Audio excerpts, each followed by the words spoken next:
Welcome to TeleGeography Explains the Internet, the show that explores the business behind all of the ways humans stay connected around the world. I'm your host, Greg Bryan, and today we are continuing our series all about the topic that perhaps more people know telegeography for than any other: submarine cables.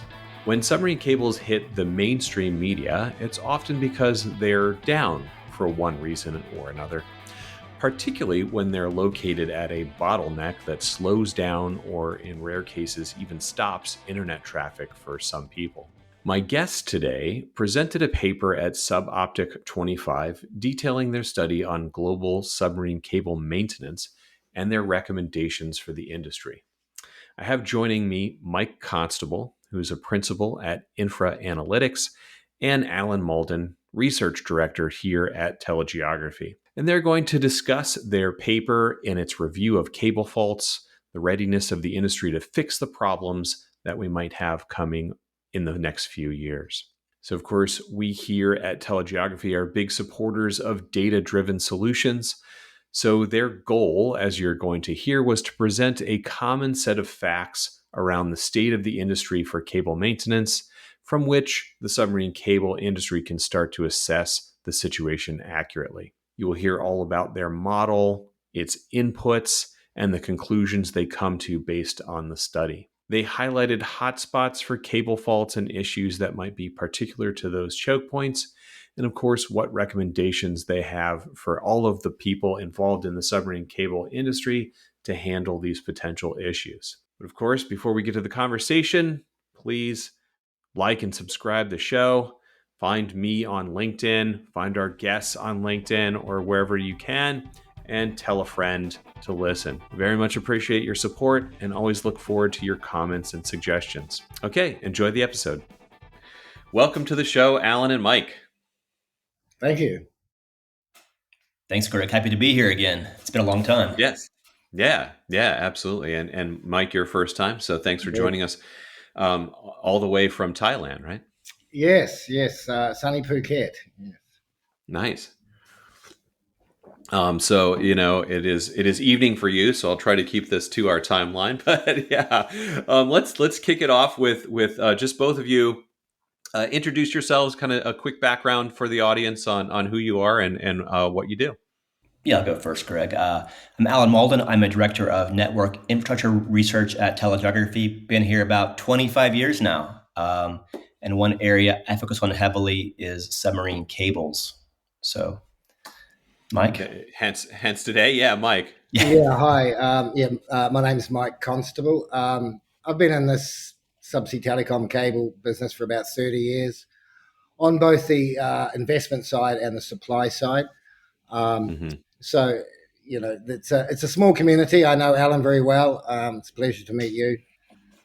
Likewise. More recently, after leaving industry, per se, I've set up a consulting organization called Infra-Analytics, and I really focus on the investment side of subsea cables, primarily with private equity and investment banks, etc.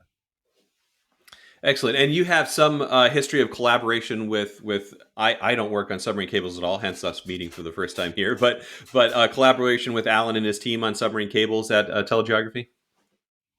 Yes. So, obviously one of the things that we've collaborated deeply on is this report that we're going to talk about. But as I said, it is a small industry, and we've worked together previously, particularly when I was on the investment side of cables. Right. Absolutely. Yeah. Excellent. All right. Yeah. So what we're talking about today is this paper that you guys presented at the SubOptic conference a few months ago now, as we're recording here, on the future of submarine cable maintenance. And so I just want to start out right out of the gate of why is subsea cable maintenance a key issue in the industry currently? Yeah, perhaps I can take that. Please. Yeah. Yeah, this report or paper really germinated out of some other work I was doing. And it really comes about because the maintenance side of cables is really at the intersection of a number of macro environmental factors and also internal factors associated with the industry. The first factor being there's a significant investment in new cable systems coming, and I'm sure Alan will talk about that a bit more. At the same time, for those of us who are a bit older and were around in the dot-com bubble, again, at that stage, late 90s to 2000s, we had a huge amount of cable systems deployed in the oceans. Mm-hmm. Now they're getting to the end of service life, so we expect to see a bunch of these legacy systems coming up for retirement or decommissioning. Another factor is really we have an aging vessel fleet. And we have a global fleet of assets of about 61 ships. A number of those, or about 24 of those, I think, from memory, in the cable maintenance sector. Overall, the aging fleet is a concern. We're not getting consistent reinvestment in these assets. So by default, we are looking to adjacent market sectors, the oil and gas industry, etc., and purchasing second-hand ships of a number of years of age already and converting them to take up telecom duties, particularly in the maintenance side of things. From an external point of view, we have a lot more government scrutiny on the resilience of this critical infrastructure. Governments in the last few years have been designating subsea cables as critical infrastructure of national security importance. And particularly of importance is the global digital transformation of the economy. So a lot more government scrutiny, and certainly media scrutiny too, with events such as the Nord Stream pipeline and the cable issues in the Baltic and around Taiwan. And the last point I think is quite important is certainly in my work, and I think Alan would agree in his work, we're finding a number of governments don't really understand the challenges of the cable maintenance sector, but also they lack an education on how these sort of private agreements work. So to educate a broader group of stakeholders across our ecosystem was quite important. So that was another reason why we thought this was timely to do. So to increase that stakeholder knowledge.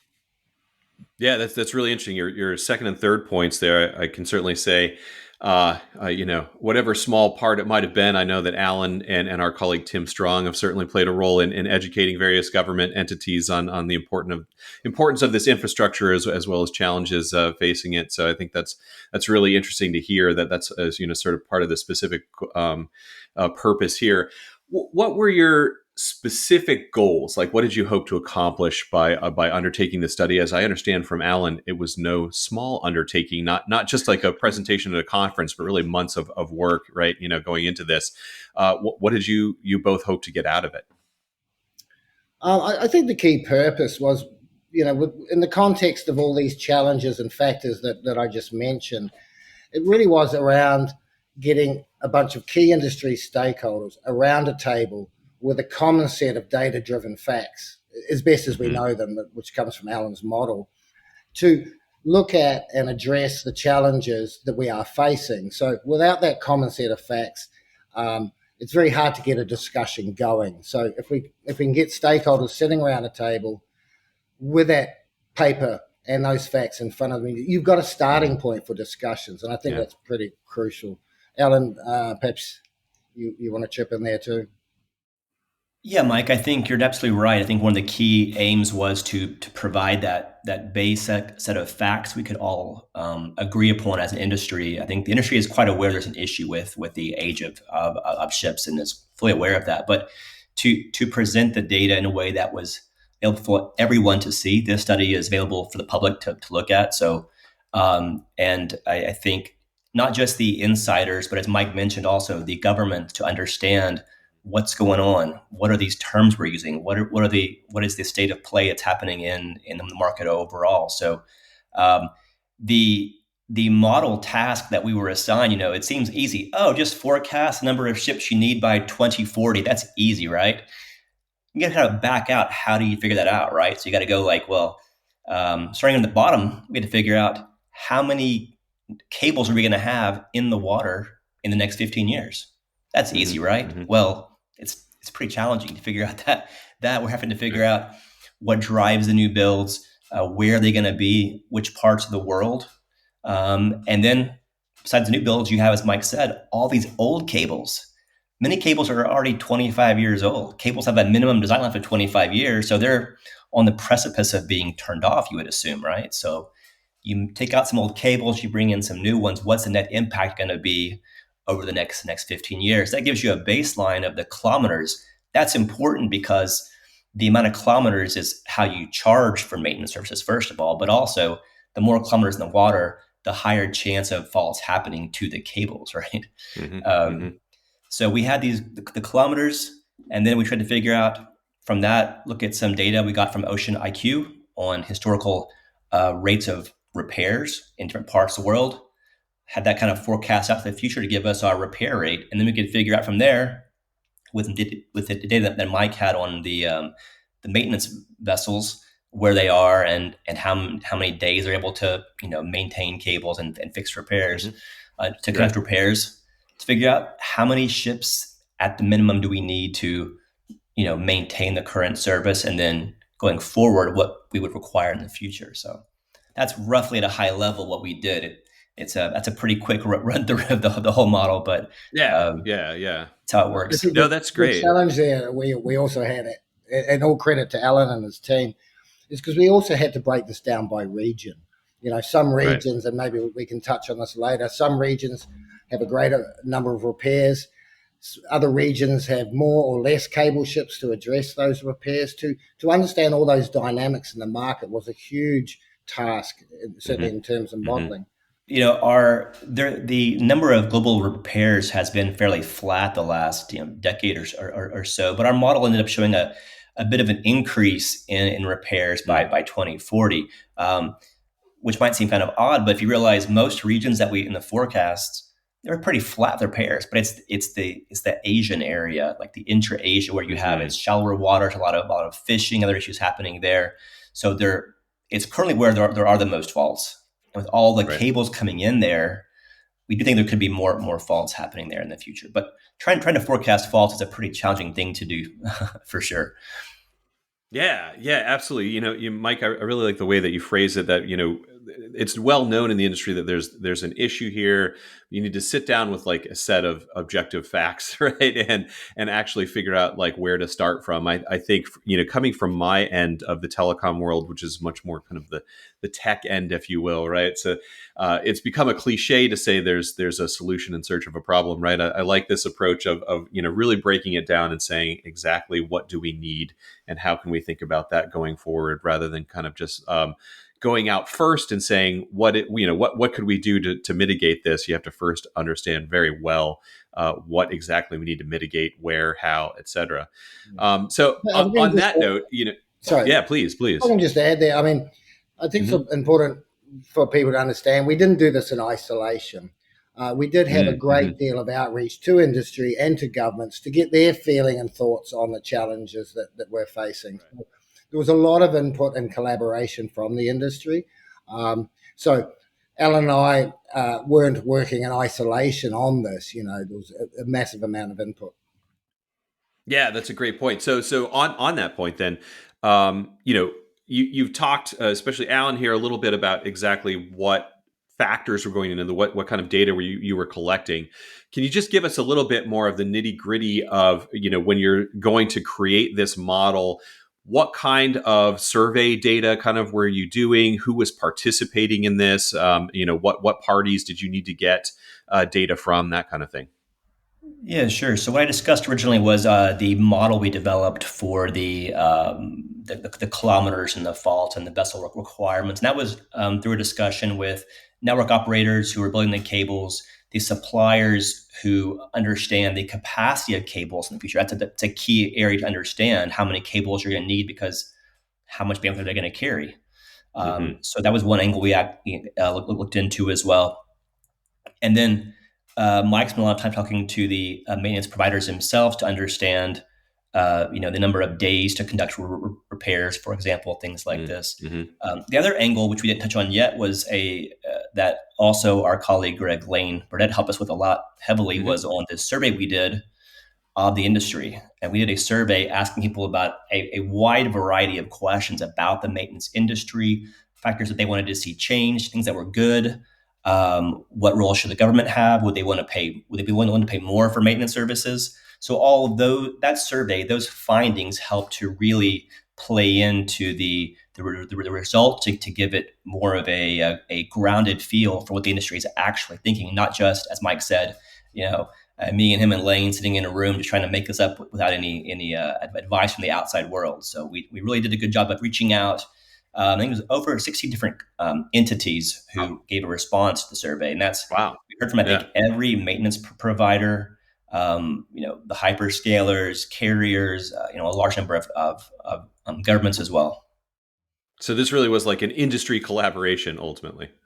Absolutely. Yeah, very much so. I think one of the key things is, I mentioned this aging fleet and sporadic investment in new assets. I don't think, certainly not to my knowledge, no one sat down and assessed the fleet in terms of age, etc., and end of life. So, just a few things that weren't so surprising to me, but I think maybe surprising to others. Close to 50% of our global fleet, and that's maintenance ships and installation or construction ships, are going to reach their end of use by date in the next 15 years. Now, in terms of maintenance fleet, that's even a worse number. 65% of those assets are going to reach their end of service life in the next 15 years. So, we see this issue with this aging fleet, talking about the cable kilometers and the repairs, whether they're going up or down, really on a regional basis, breaking it down to a regional basis, gave us, a great deal of insight into specific regions and where additional assets are needed to cater for the increased cable kilometers, and that's based on the historical repair rates with some tweaking on that. And that's where Alan's work was critical. Alan and TeleGeography's work was critical. One interesting thing here with this model and the results are, I think we show the need for investment in 15 new vessels by 2040 to replace ones that will be retired, plus the additional 5 within Asia to cover new repair requirements there. But so even if you were to say, well, the faults are going to go down or be flat, well, okay, fine, but you still need to have 15 vessels regardless. So even if you disagree with the forecast we did for the number of repairs, the ships are the ships, and they're getting older, as Mike said. So there's going to be new investment required eventually. The key thing about that too is why we need this massive amount of 15 assets to replace, and an additional 5 to counter or to help out with the increased amount of repairs. That is to keep the same service level that we have now. That's not to improve the service level.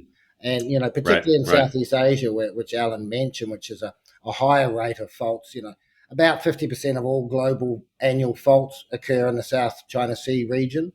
And that is because about 50% of the world's fishing fleet operate in that region, and also a bunch of other factors. So this is just to keep the same service levels. It's not to improve them. And what we're finding, certainly from an industry perspective, one of the key issues that the industry has in terms of efficiency and speed of repair is having to obtain permits. Now, when you're talking about the South China Sea with this huge amount of repairs, respectively, versus global repairs, this is a perfect storm in terms of the multiple overlapping maritime jurisdictional claims. So that slows up repairs. So, all these things have to factor into the way we look at this and the way we look to improve the efficiency of the way we use our assets and the efficiency in terms of time to repair, because that's all about resilience of networks. Yeah, that's really interesting. I'm doing another episode in this little submarine cable series on the podcast that we're in now on security, and that was one of the things I discussed there is how, from the security perspective, one of the difficulties of submarine cables is there's different compliance and requirements on every place you land. So you're saying that affects the maintenance as well. How specifically does it in that sense? Is it in terms of getting? Do you have to get permissions to go close to shore and find the cables and things like that? Is it as simple as that, or is it more complicated even? No, it's relatively simple in those terms. Now, I won't get into the regulatory side in terms of the UNCLOS law, but yes, typically a repair ship has to have permission from various government entities, particularly in Southeast Asia, many government entities where there's an overlapping jurisdictional claim. And that permission to undertake that repair is for either exclusive economic zone waters or territorial waters. Typically, territorial water permits take longer to get, and that sort of comes to around to certain geopolitical issues and the regulatory side of things. So one of the things that has become key, one of the key findings is the collaboration between government and industry is pretty inconsistent. And, again, part of this was to help educate governments into how we do things. So to get a greater dialogue between industry and government is critical, so that when they're developing policy, they understand the challenges and the effects that it has on our industry, in terms of keeping the resilience in networks by repairing cables in a timely manner.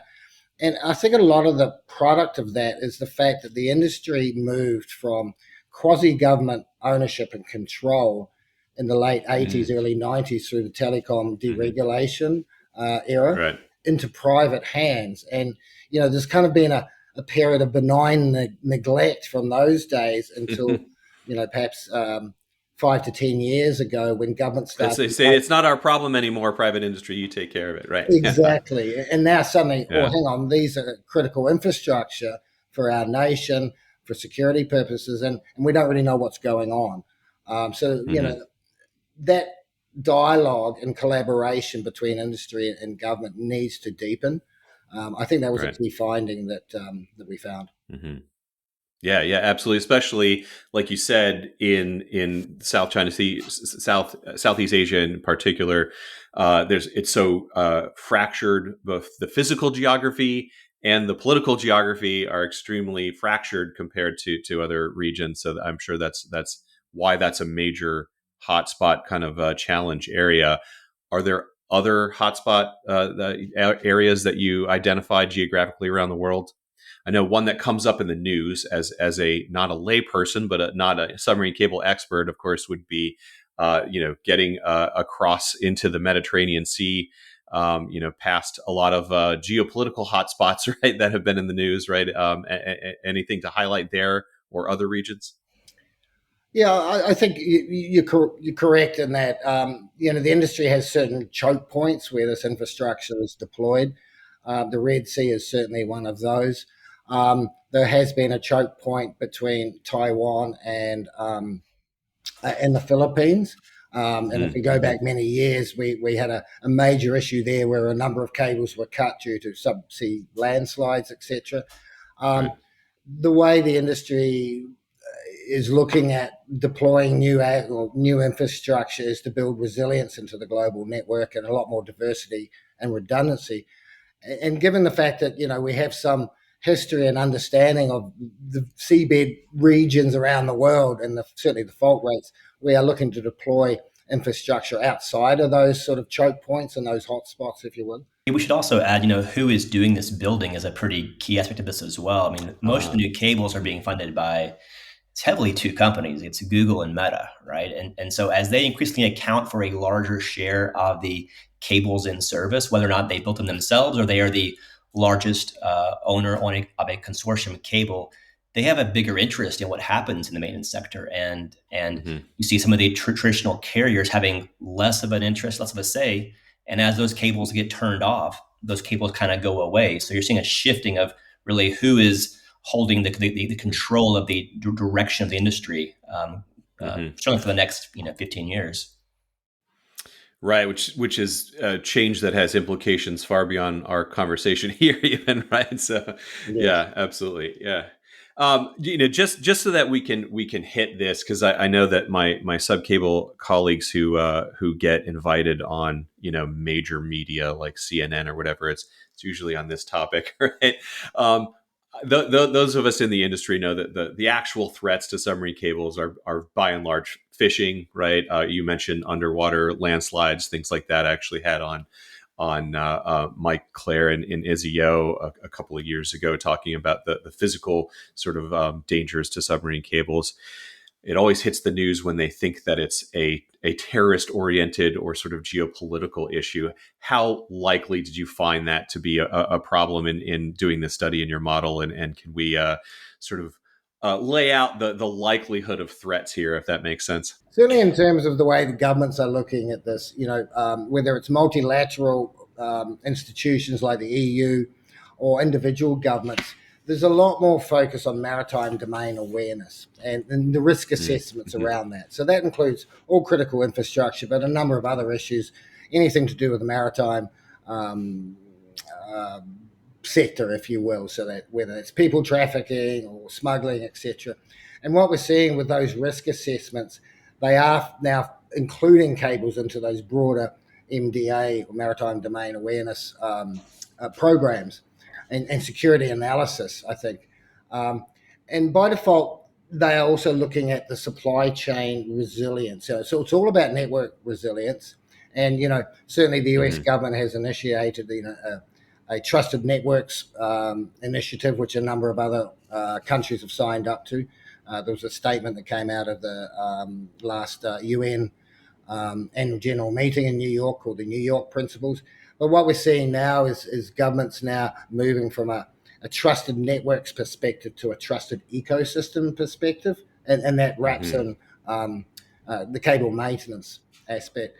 I think the other thing which I touched on briefly is that for some governments who understand how the maintenance industry sector works, they are at least asking questions or trying to understand what risks, if any, there may be with foreign organizations, with foreign flagged ships and foreign crews undertaking repairs on critical infrastructure of national security importance within their territorial waters. And certainly some governments are doing those risk assessments. And that I certainly know some governments are having discussions about should we have our own sovereign repair capability, i.e. a cable ship repair asset. So all of this is kind of wrapped up in the security aspect, which is quite vast, and a lot of focus on it, again, driven by what we read a lot in the media, Nord Stream, as I mentioned before, the Baltic and Taiwan. Sorry, Alan, I jumped in there. No, that was a great overview, Mike. I would just have a different kind of comment here in terms of we do see in the media this all the talk about this was sabotage, this was that. There's a lot of media attention around this, but if you look globally, again, as we said before, the faults have been fairly constant. I think it was like 203 faults globally last year. Now, whenever you look at what causes faults, the data that you get is like it's anchors, it's fishing. Sabotage is an intent; it isn't a cause of the fault, right? It's do they intend to do it? So one could intentionally drop an anchor, and that's going to look the same in the data, right? And we don't have any data on intent of faults. I would suspect the vast majority is accidental, as it has been through most of the history. And many of these areas where you hear about faults these days, like around Taiwan and China, that's always been an area of high faults. It's not a new thing. So some of it is just the media coverage now. It's a awareness bias that they're like, oh, people are aware of it, so they hear about it. It's happening all the time, right? But it's not. It's kind of been consistently in the background with faults happening. There's a fault in the world every 3-4 days. Yeah. We call that the availability heuristic, Alan. There you go. That's the proper term. Thank you. Yeah, exactly. It's recency bias, the example. Whatever you want to call it. Yeah. You always give like if you buy a Toyota Camry, all of a sudden you notice there's Toyota Camrys everywhere. That's right. Yeah. Yeah. Absolutely. No. That makes a lot of sense. And again, as someone who is certainly not a layperson on the street, but not focused on this professionally all the time, it's still surprising to me to hear you say that there's 200 plus faults annually, because they mainly get onto my radar when it's a big deal, when it's a bottleneck, that kind of thing. So I think important to put in actual data points so that people understand the context of these things. I think that's exactly what you guys are doing here, right? So yeah. So let's talk about the cable repair business itself, right? So we've touched on this a bit already, but first I want to start with I'm again when I think about these things from the side of the telecom world that I'm really familiar with, like enterprise networks, for example. If you're talking about the security of an enterprise network or the availability of it, right, that starts at the very beginning, right, where when I'm designing my network and sourcing it, that is where the most important security and availability comes into play, right? Did I choose diverse providers that are actually on different sides of the street, or different bridges crossing this or that river, so that if there's a fault, I'm not dead in the water, right? So can you take us through kind of how you would advise cable builders? You said there's a lot of cables coming online in the next several years, right? Even compared to some other periods of big submarine cable builds. What do you guys want to say to them about, like, stopping faults before they start, if you will? It's a great question, and it's a difficult one to sort of pin down. I think the industry has a pretty robust process from the start of germinating a new investment in the cable through to deployment and commissioning. We do have a robust risk assessment in terms of what do we do to help protect this cable from external aggression, and that starts at the feasibility study area. We are, as networks have been built out in most parts of the world, we are pretty familiar with seabed now, with the seabed in various regions. We talked about hotspots. So avoiding those hotspots. And I think, where Alan mentioned before, just because we have a huge amount of cable kilometres coming in, a net increase of about 800,000, I think it is, on top of the 1.6 million we've already got in the water. It doesn't automatically mean that cable faults rise, because we are bringing in new technology. We bury the cable deeper, for example. We have better knowledge of the seabed, which I mentioned. And there's other technologies now where we use AIS tracking to monitor corridors around cables. So if we see vessels loitering in that region, we can get on channel 16 and radio the vessel to say, hey, you're near a cable. That's the very legislation around protection of cables obviously varies from nation to nation. I know of only one or two situations where cable owners have taken shipping companies to court because they have, in their view, either maliciously or with negligence, created a problem and caused a fault. And that's fair enough, because cable, the cost of repairing a cable can be anything from a few $100,000 to up to $1 million. Really depending on where it is. So it is, for cable owners, maintenance is the biggest line item OPEX component they have for operating that cable once it's built. So wherever they can increase the security of that asset, reduce repairs, hits their bottom line. So it's quite important from that perspective. I think that the last thing I'll just add there is the way the models that we in the industry have developed, going back 40 to 50 years, these consortium zone models where cable owners club together to help share the cost of having maintenance assets in that region on standby, ready to go out and repair a cable. That is a very unique model. No other industry, for example, the power cable industry, works on that model. It's quite efficient in that respect. It is a cost sharing. And in a simplistic terms, it's kind of like your car insurance. As Alan mentioned before, you pay your share to have those assets on standby based on how many cable kilometers you have in a certain zone. So that's kind of like your insurance policy, a fixed cost for cable owners. Then if you need to call a ship out to repair your cable, you pay a variable cost, the running cost of that ship. So that's kind of like the excess on your car insurance policy. So it is a very efficient and unique structure, the models that we have developed. And they're tried and tested. Now, does that model change at all with what Alan brought up earlier, the change in the ownership structure? So you're mentioning specifically the consortium model that's been around for decades. Is the sort of commercial model for repair different if the owner is, say, one hyperscaler or content provider? Theoretically not. Yeah, I mean, It's just that they're bearing all of that cost. That's the only difference they themselves, are right? bearing, because Yeah. they have so many cable kilometers deployed. Yeah, they were bearing Hmm. a greater cost.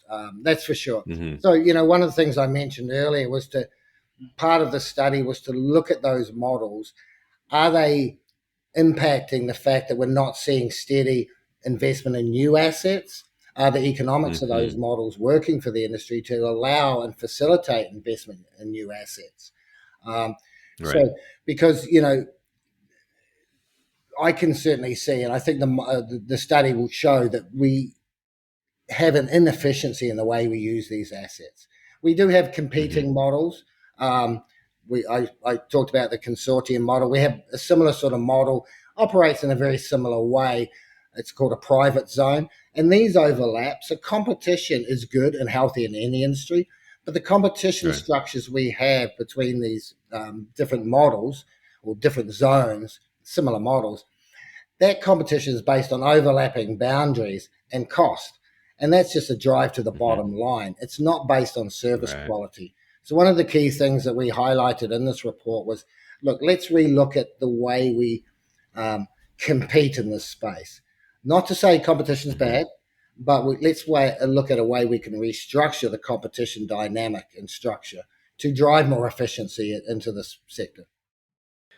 And in terms of the physical infrastructure for submarine cable repairs, Mike, sort of at the beginning, you mentioned that the aging fleet and all of that. What are you guys specifically recommending to the industry in terms of readying the ships themselves? Are you looking at maybe retrofitting other ships retired from other purposes, that kind of thing, or? Well, that's certainly in play now. I mentioned earlier Hmm. that about 70% of our maintenance fleet is converted assets, second-hand assets, an Right. average age of 16 years old before we convert them and bring them into the sector. Um, but we're very careful not to recommend specific things. What we did Gotcha. in the report was to open up different ideas that maybe the industry needs to discuss, to highlight Hmm. things like this is the capex for a new asset. Um, as we pointed out, we think that 15 assets need to be replaced in the next 15 years, plus an additional 5 to maintain those existing service levels at a cost of about $3 billion. Hmm. Now, that may sound like a lot of money, but I think as Alan can detail a bit more, a snapshot of the investment in new systems just over the next couple of years is about $13 billion. So $3 billion is a very tiny number when you're putting the significant billions into investing in new systems, but we don't have the similar Hmm. investment or balanced investment in the cable maintenance assets, which drives that resilience of the network. Yeah, one thing I thought was interesting is you mentioned, Mike. Sometimes it can be like a race to the bottom with pricing. And in our survey that we did, the industry, we asked respondents if they would be willing to pay more for maintenance service if it would reduce the repair times or wait Hmm. times. And Hmm. I was surprised that half the people said they would be willing to pay more, Hmm. Mm, Hmm. yeah. and 30% said they wouldn't, and 20% said they weren't sure. But Right. considering half people weren't opposed outright to higher costs for maintenance, is kind of an encouraging finding. Thinking about trying to get this new investment, will people pay more to help fund it? There's openness to that. That was a really interesting point. That surprised me as well. And I think the other thing that we learned from the industry, particularly the cable owners, is the fact that while we're building more diversity and redundancy into the global network, the desire to even increase the speed of cable repairs is still Hmm. there. So you'd think that if we're Hmm. building more diversity in, maybe we don't need repair assets on site or the availability of repair assets to be the same as what it is today. But quite specific, I can't remember the statistic, but an overwhelming, I think it was around 80% of network operators said, while we're getting more diversity into the network, we still need immediacy of repair just Hmm.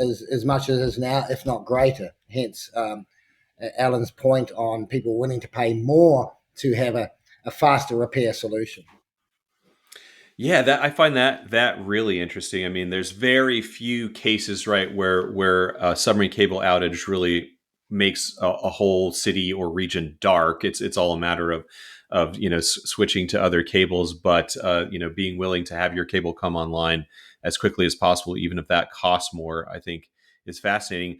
I wonder, from the telegeography perspective, right? One of the things that we do is look around at the economic geography of telecom services. Submarine cables, obviously, very much a part of that, and look at the big differences around the world, right? So if we're talking about the price per bit that a carrier is earning for selling lit service on a transatlantic route is very different than the price per bit that they're earning for going to. So we mentioned Southeast Asia, for example, back to the west coast of the U.S. Say, do you think that might have an impact on the ability to sort of fund these maintenance?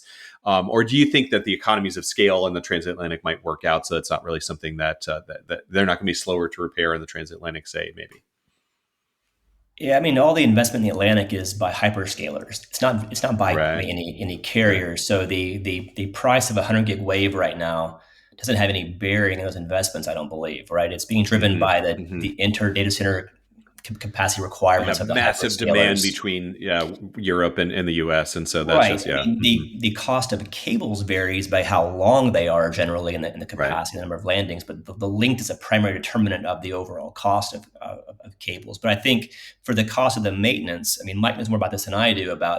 I would assume there's a higher cost for maintenance where you have more repairs happening. So in Southwest Asia or Southeast Asia, Or rather, maybe, you have Mike, a lot where more. the repairs are. Sorry to interrupt, Alan. Maybe where the repairs are geographically more difficult. So I would imagine that the Pacific Ocean, right? You can. There's a way that one can spin the globe and see almost nothing but Pacific Ocean, right? So that has to add cost to the repair of those cables, right? Yeah, and I mentioned the variable costs that network owners have when they call out a ship for repair, and that can vary Hmm. from a couple of $100,000 to maybe up to $1 million. A lot of Hmm. that depends on exactly, excuse me, where the repair is. So therefore, the Right. transit time from the base port of the cable ship uh, also Yes. adds to time and therefore cost. Is if the cable at that fault location or repair location is buried, so Hmm. finding it may take longer, and then reburying it takes longer. So a lot of it Right. depends on location. Um, with respect to baseport locations, location of repair with respect to baseport, and just the dynamics around the seabed. The deeper you operate in the sea, the longer everything takes. So Of mid course. Pacific, Yeah. 7,000 meters deep, takes a lot longer to work with anything on the seabed than in shallow waters where there's maybe 300 or 400 meters. Right.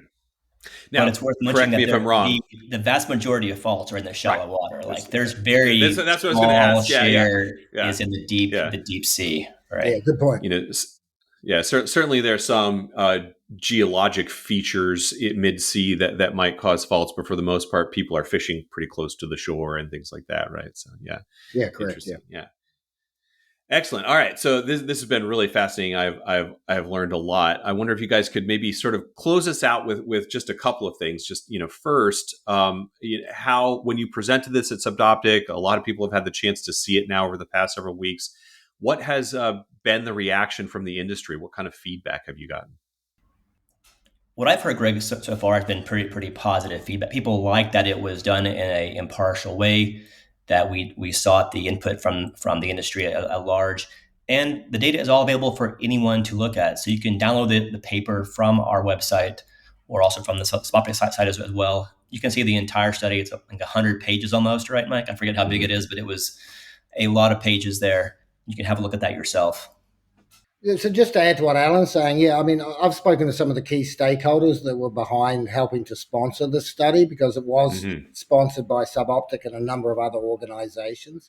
Right. They're very pleased, generally speaking, super pleased actually about the way it was structured and the non-biased nature of what we've done, which was Hmm. always important.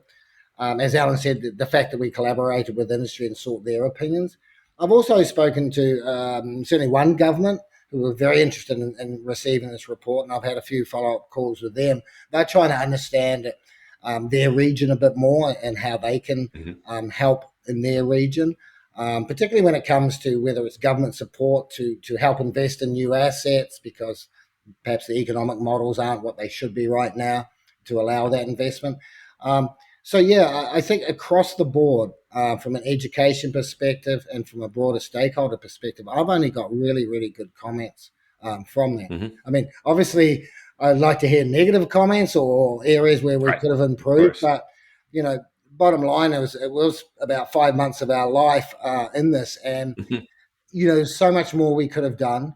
There was so much more we could have done in terms of digging deeper into certain regions, but budget and time frame precluded that. Yep.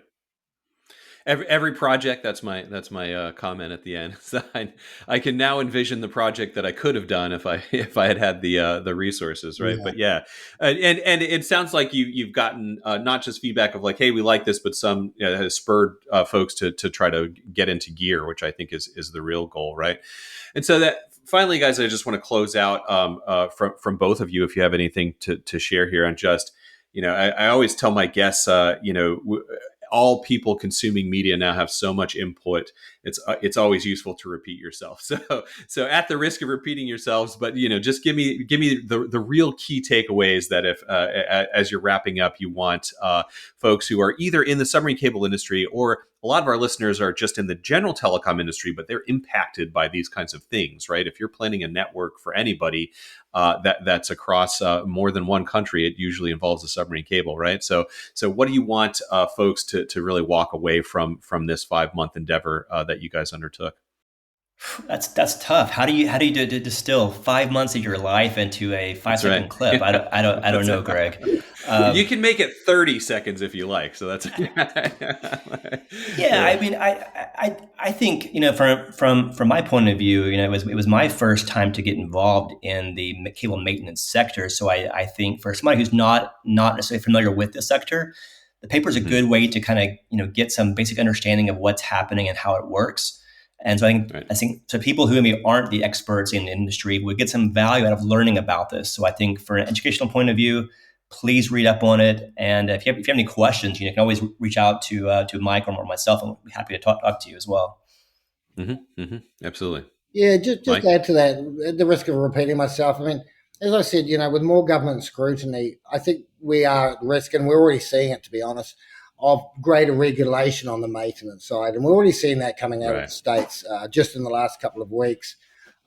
So, when you go through the regulatory process to build a cable, you go through, various institutions, for example, in the States, the FCC, to get your landing and operating license. I think there's going to be more scrutiny, not just on the asset you're building, but also who's looking after it and what's the ownership behind that company that's looking after it. And so therefore the maintenance providers. I think that's key. So the industry has to sort of understand where that's going, have a greater collaboration with governments. Now we do have the ICPC, which works closely with broader stakeholder group.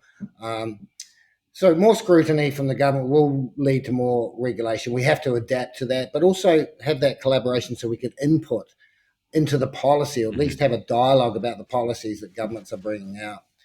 I think the key thing also is for the industry to rethink our competitive dynamics. To how do we drive greater efficiency into the assets we have, and how do we mitigate some sort of market uncertainty to facilitate investment in new assets? I think that's a key thing. I think it's an education tool, and I think we achieve that purpose. And as we said at the outset, it really is for people to sit down with a common set of facts, as best as we know it, to start a discussion about what are we facing, as best as we know it, and how are we going to address that. Yeah, all really interesting points. I think the one that really sticks out for me is that that you kind of set it up early in the episode this way, that we have this world where there's this critical infrastructure from a national perspective, whatever nation you're talking about, that's being run usually by for-profit private entities, right? And that's anarchic all over the world because there are dozens of those, right, out there, hundreds even, right, involved in this particular area of the economy. So I think having a common set of facts to harmonize that chaos is really crucial. So I think thank you guys so much for doing this work. Yeah. How can folks keep up with you and keep up with the work? Obviously, our key point there is go and download the paper. We'll put a link to that, obviously, in the show notes. But if someone wants to keep up with you, Mike and Alan, what's the best way to find you? LinkedIn is probably the best for me, I would say. That's what almost everybody says, but I always want to make sure they get the chance, So yeah. Yeah, I'm not going to hand out my private phone number on the internet, but yeah, so LinkedIn is obviously best. But there's a small number of people out there who prefer folks follow them on X or have an old school blog or whatever. But usually it's LinkedIn. But I like to make sure. Yeah. I think the other point is that the industry has a number of conferences, and Alan and his team, TeleGeography, are there. I'm usually there as well.